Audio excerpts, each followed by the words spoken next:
presidente Castañeda. En uso de la palabra, la senadora Beatriz Paredes Rangel, del Partido Revolucionario Institucional.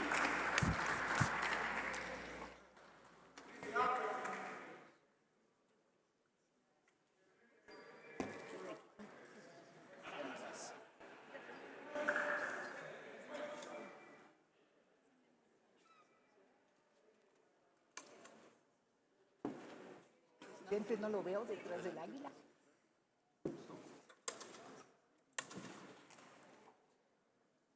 Honorable Asamblea, compañeras y compañeros legisladores, deseo iniciar mi intervención subrayando que creo plenamente en que cada uno de los parlamentarios que integran este Senado de la República y parlamentarias merecen nuestro respeto y que el lenguaje castellano, por fortuna, tiene un conjunto de recursos como para no tener que recurrir a las ofensas ni a las descalificaciones vergonzosas. Rechazo este tipo de expresiones, no importa que se utilicen como recurso o supuesto recurso político. La vida parlamentaria me ha llevado en diversas ocasiones a tener intervenciones de harta complejidad. Hoy, una vez más, así califico mi presencia en esta tribuna. Hablo a nombre del grupo parlamentario del PRI al que pertenezco. Una reforma aparentemente simple, superficialmente de menor calado, si no era revisada, acabó por dividir a la opinión pública del país y elevó un debate que nos ha polarizado y que puso en la boca de todos la tangibilización de un fantasma, el riesgo de la militarización del país.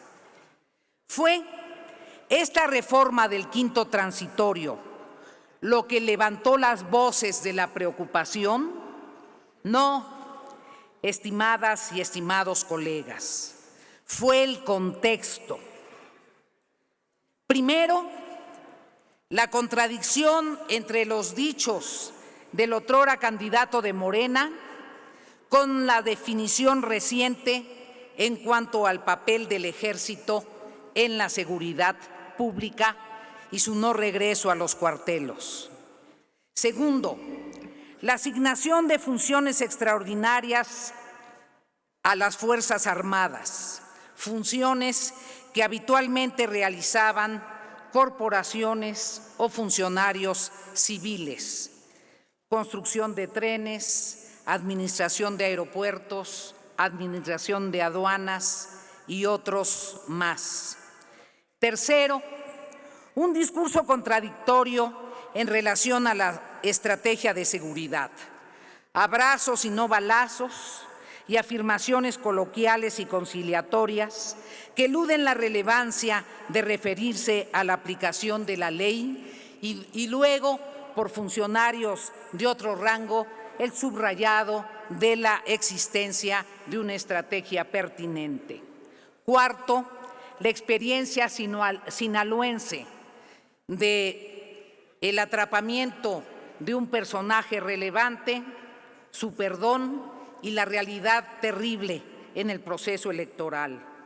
Quinto, algunos discursos excesivos a los que no nos tenían acostumbrados los titulares castrenses. Sexto, la forma de procesamiento parlamentaria de la iniciativa. Séptimo, el debilitamiento deliberado de las autoridades civiles, desapareciendo fondos de apoyo a los municipios para el equipamiento y no utilizando infraestructura de inteligencia ya existente. Fue el contexto. Es precisamente una reacción a ese contexto que magnificó el peso de la reforma al artículo quinto transitorio. Y en medio del debate de ese contexto, se lanzó una estrategia para probar que la opinión pública está de acuerdo con que las Fuerzas Armadas respalden en las funciones de seguridad pública. Y díganme cómo no van a estar de acuerdo si no se ha construido la policía civil que pueda asumir eficazmente esa función. Y díganme cómo no va a estar de acuerdo si lo que quieren es que se les proteja de la violencia y del campeonismo, de cómo campea el crimen y el crimen organizado.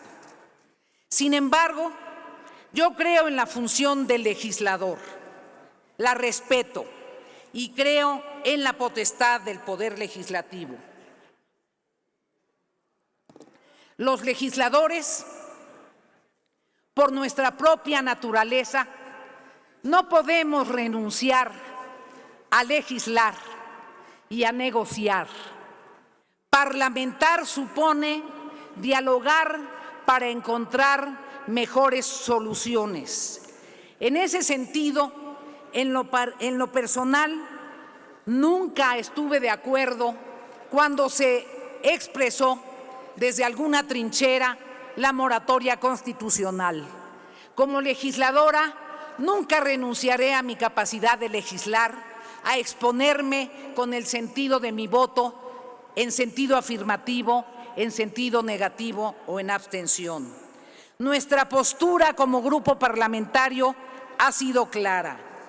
Reconocemos la labor y valoramos la lealtad de las Fuerzas Armadas subordinadas al poder civil, como la historia de México nos ha enseñado que es la lección preeminente de nuestro ejército. El Senado no puede abdicar a ser Cámara Revisora y pensamos que la decisión que tomó la Cámara de Origen no podía legislarse al vapor. Por eso impulsamos un debate en el que se escucharan todas las voces y se privilegiara la búsqueda de consensos. Valoro que haya habido apertura para ello. Valoro que se haya reivindicado la función del Poder Legislativo. Valoro que se apueste al diálogo no como una concesión, sino porque es una obligación de toda mayoría que se estime democrática. Valoro que se haya robustecido el dictamen a partir de las propuestas y argumentos planteados por algunos legisladores de la oposición. Entiendo a quienes opinan que ha sido insuficiente. Sin embargo, es ejercer la función de legislador. Han sido días de deliberación intensa y fuertes discusiones, ante los cuales desde el grupo parlamentario del PRI en el Senado nunca nos levantamos de la mesa. Creemos en el diálogo. Hoy, en función de este esfuerzo de las fuerzas políticas y legisladores que participaron, el dictamen que hoy se vota no es el que recibimos de la colegisladora, es mucho mejor. Aquí no nos han subyugado, no nos han subordinado. Aquí ejercimos nuestra función como senadores de la República.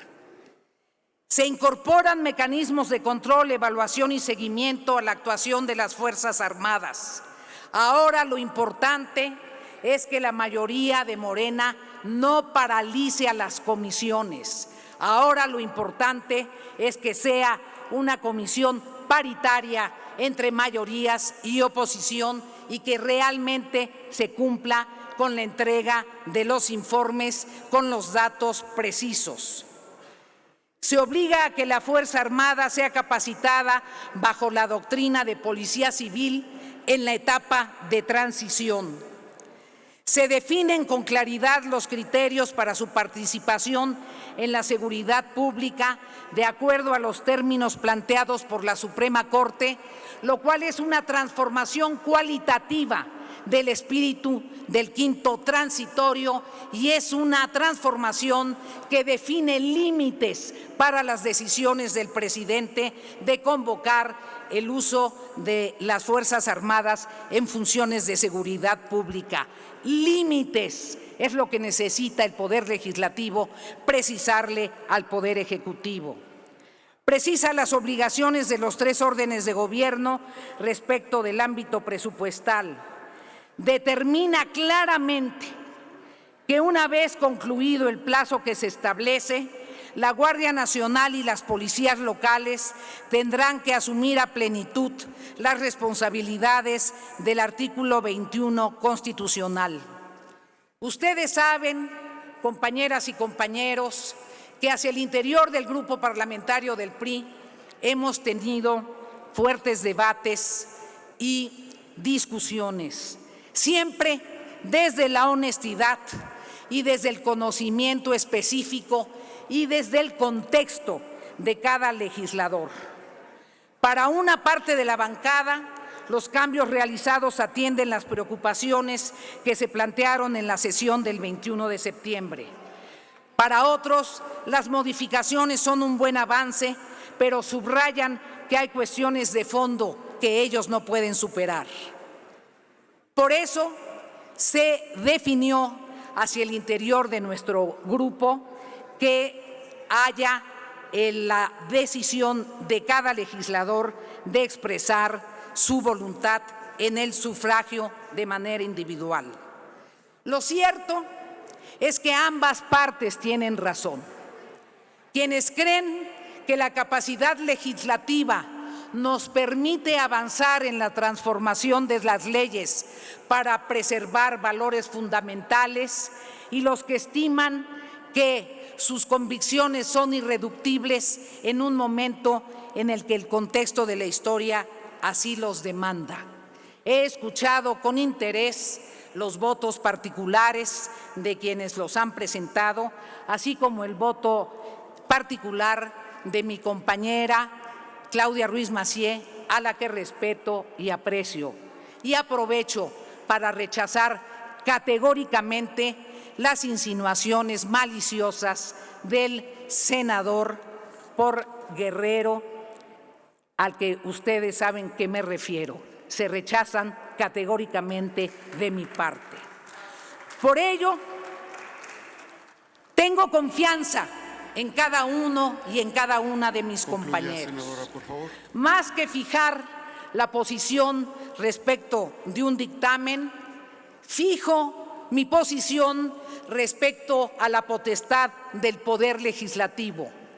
Somos el Senado de la República. Ninguna de los elementos que conforman el Poder Ejecutivo puede estar exentos de la evaluación. Hagamos respetar nuestra potestad. Que funcione esa potestad dependerá de la grandeza y calidad de cada una de nosotros y de nosotras. Sé que cada quien votará conforme a sus convicciones. La convicción y la congruencia no es patrimonio de nadie. Cada uno de nosotros la tenemos y por eso estamos aquí. Muchas gracias. Gracias, senador.